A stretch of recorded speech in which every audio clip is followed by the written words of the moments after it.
L'État égyptien a élaboré une stratégie globale pour faire progresser le secteur de l'énergie renouvelable, pour attirer les investisseurs dans ce domaine et aussi pour profiter des ressources naturelles, pour mettre en place l'infrastructure nécessaire. Et dans ce sens, nous allons faire le point des projets les plus importants ayant été tenus durant l'année 2022 dans ce sens. Et pour nous répondre, nous avons le plaisir d'avoir en ligne Dr Amr Mohsen, qui est expert en énergie. Dr Amr Mohsen, bonjour et bienvenue avec nous. Bonjour et merci. Durant l'année 2022, plusieurs projets dans le domaine de l'énergie propre, l'énergie renouvelable, ont été mis en place justement avant l'année 2030, avant de parvenir ou d'achever l'agenda 2030. Quels sont les projets les plus importants ayant été tenus durant l'année 2022?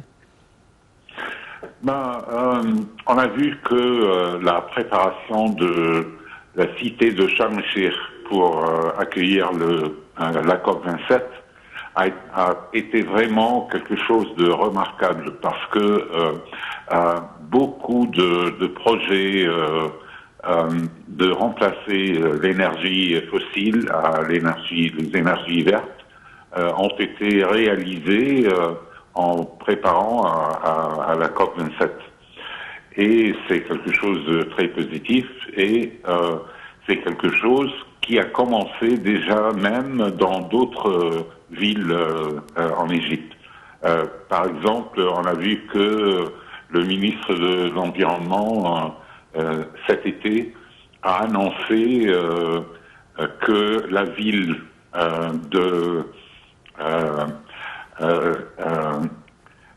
de Régis dans le gouvernement de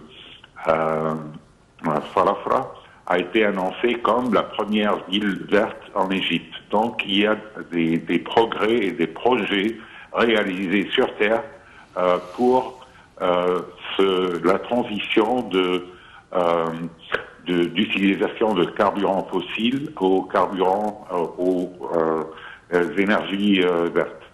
Aussi, le secteur privé a commencé à participer à cette transition, ce qui est aussi très très positif. On a vu un accord qui a été signé entre la compagnie Taqa égyptienne de secteur privé avec Veolia, la compagnie d'énergie éolienne, pour construire une usine dans la zone industrielle de Sokhna pour utiliser l'électricité à partir de l'énergie éolienne pour produire de l'hydrogène. Et cette usine a déjà commencé à être construite et la capacité initiale sera 15 000 tonnes, mais ça va augmenter jusqu'à 150 000 tonnes par an.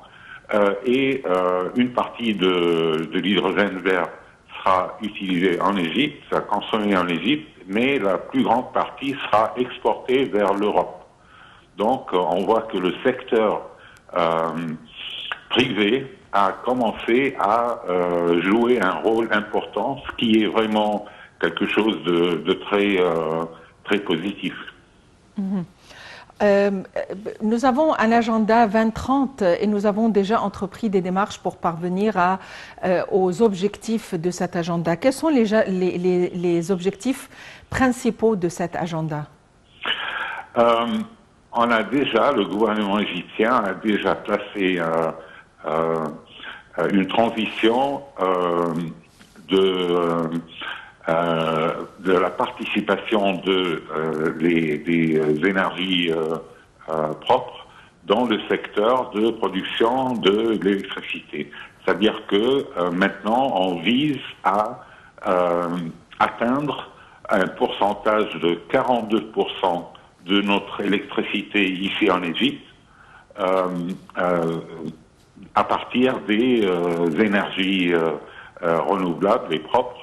Ça sera 25% d'énergie qui sera produite par l'énergie solaire, 15% de l'énergie éolienne et 2% à partir de l'énergie hydraulique. Donc, c'est quelque chose de très, très important et ça place l'Égypte comme un pionnier pour le continent africain. C'est-à-dire qu'on va non seulement développer les ressources d'énergie propre en Égypte, mais aussi on va commencer à établir des projets dans des pays africains. Comme ça, on aide le continent à se défossiliser, si vous voulez, et de développer les ressources naturelles et des ressources propres du continent africain, non pas seulement de l'Égypte. Il faut dire que des explorations, de nouvelles explorations pétrolières, et outre l'implantation de nouvelles centrales électriques et la diversification de ces productions ont eu lieu. Donc, quels sont les nouveaux projets dans ce domaine concernant l'exploration pétrolière et l'implantation de nouvelles centrales électriques? Où est-ce que ceci s'est déroulé? Oui, vous savez que il y a quelques décennies que l'Égypte a réalisé que notre côte méditerranéenne possède vraiment des ressources de gaz naturel très très importantes. Et on a commencé l'exploration il y a une vingtaine d'années et ça a réussi à découvrir de gisements de gaz naturel comme El Zohr, par exemple, très, très connu. Mais ce n'est pas seulement le seul gisement de gaz naturel dans la mer Méditerranée de la côte égyptienne, mais il y a d'autres découvertes qui ont été mises en production, si vous voulez, et cela est très bien parce que ça remplace l'usage vous savez, il y a en 2014, le gouvernement égyptien avait commencé à considérer d'utiliser le charbon, mais ça a été annulé, si vous voulez. Le charbon, bien sûr, est très polluant par les découvertes de gaz naturel en Méditerranée et qui a vraiment contribué à réduire les émissions de carbone et des gaz à effet de serre à partir de l'Égypte. On a un plan ambitieux de manière à transformer toutes les villes égyptiennes en des villes vertes, à l'instar de Sharm el-Sheikh, et de faire circuler les véhicules électriques. Dans quelle mesure on est sur la voie de la réalisation de tels projets ou d'un tel projet, d'une telle vision? Oui, c'est-à-dire que le gouvernement égyptien a décidé de commencer à fabriquer les véhicules qui utilisent l'électricité, les véhicules électriques, ici en Égypte. C'est-à-dire que pour l'instant, on importe des véhicules électriques, mais le plan, c'est de les produire les véhicules ici en Égypte pour le secteur de transport commun, si vous voulez, mais aussi pour les individuels, pour avoir des voitures électriques, mais aussi pour exporter à d'autres pays, principalement aux pays africains, des véhicules électriques fabriqués ici en Égypte. Donc c'est un plan très très très important et très ambitieux, et ça va aussi réduire la pollution, bien sûr, l'utilisation des carburants fossiles, et c'est quelque chose qui sera très positif pour l'économie égyptienne. un des objectifs importants, c'est l'attraction de nouveaux investisseurs et aussi de sauvegarder les investissements qui sont déjà en cours. Quels sont les principaux investissements qui sont déjà existants ou qui ont été attirés durant l'année 2022? Oui, comme je viens de le dire, le secteur privé a commencé déjà en Égypte à construire une centrale de production d'hydrogène vert en coopération avec la compagnie Veolia qui est spécialisée en turbines éoliennes.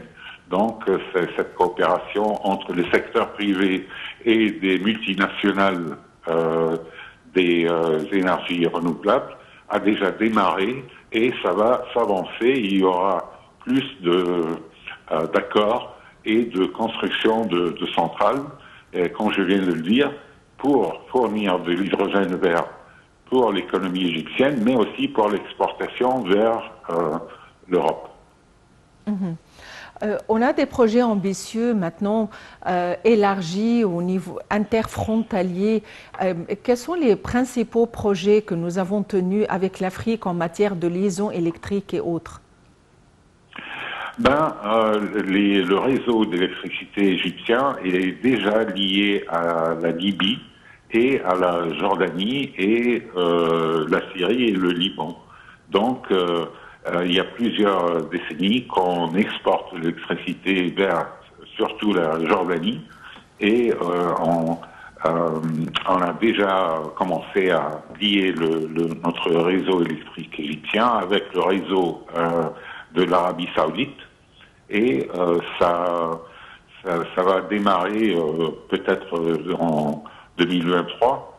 Ça sera vraiment réalisé et c'est quelque chose de très prometteur parce que une fois que le réseau électrique égyptien est lié à l'Arabie saoudite et bien sûr l'Arabie est aussi liée aux Émirats et à d'autres pays du Golfe arabe, donc ça sera quelque chose de très bénéfique pour tous les réseaux parce que on va commencer à s'échanger de l'électricité et la portion de l'électricité générée à partir des sources renouvelables propres augmentera pour tous ces pays qu'on va lier notre réseau électrique égyptien avec leur réseau. Docteur Amr Mohsen, vous êtes expert en énergie. Merci d'avoir été avec nous aujourd'hui. Sur ce, mesdames et messieurs, nous vous remercions pour votre attention. Vous souhaitons une excellente fin de journée et à la prochaine. Au revoir.